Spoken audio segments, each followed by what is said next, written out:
In January, a company called ElevenLabs released a trial version of its AI translation software intended for dubbing movies.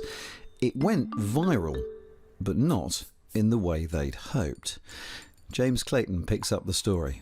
Yo, boys, I may need some help. I found a room with a bunch of mob spawners. You ever wondered what it would be like to be someone else? With ElevenLabs AI technology, you can find out. Given a minute of anyone's voice, the software can quickly put together an imitation. Within days, people were imitating celebrity voices, making them say things they'd never said. I just think I would love to get ratatouille'd. Ratatouille? Like have a little guy up there, Excuse me? you know, making me cook delicious meals. This is the point where I tell you that you're actually listening to an AI voice. But it wasn't exactly the most convincing voice. This is it. Testing out my voice clone. I don't think it sounds like me that much, but what do you think?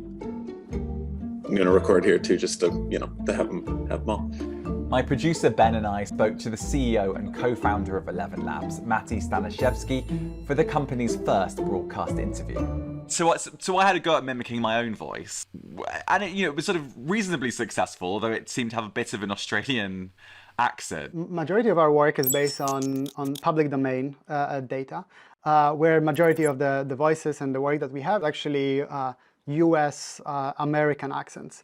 So if Ben did it, it might be more successful. Ben should definitely try.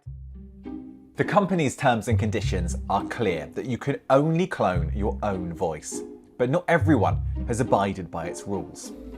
On sites like 4chan, it's incredibly easy to find people who've taken celebrity voices and made them say racist and hateful things. ElevenLabs accepts its platform has been used for hate speech.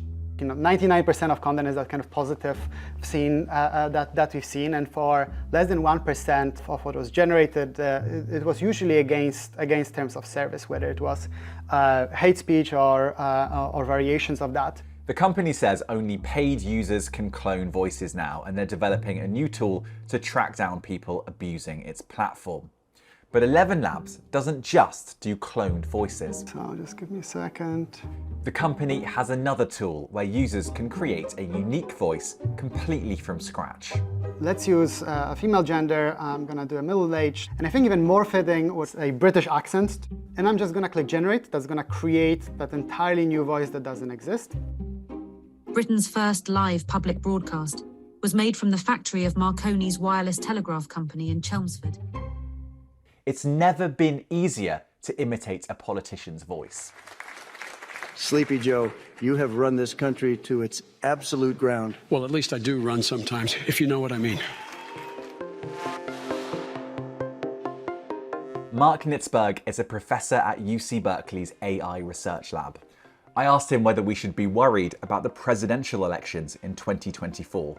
We'll very likely see, many more deepfakes than we did in the last cycle, just because it's so much simpler. And I'm not sure what measures we are taking to counter what effect that might have. There are plenty of other concerns around this tech too. For example, scams. This could make them far more believable and far easier to execute. The Federal Trade Commission put out a statement in March warning people that scams imitating relatives can now be incredibly convincing. ElevenLabs themselves say that as AI develops, people are simply going to have to learn to trust voices they hear and things that they see less.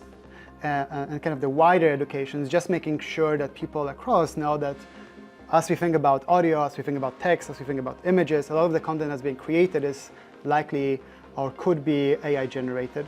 And it's important to know that this might be the case.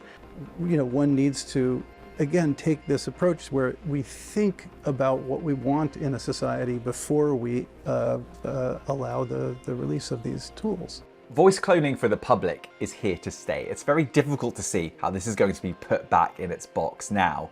But this is clearly disruptive technology that can be used for both good and bad.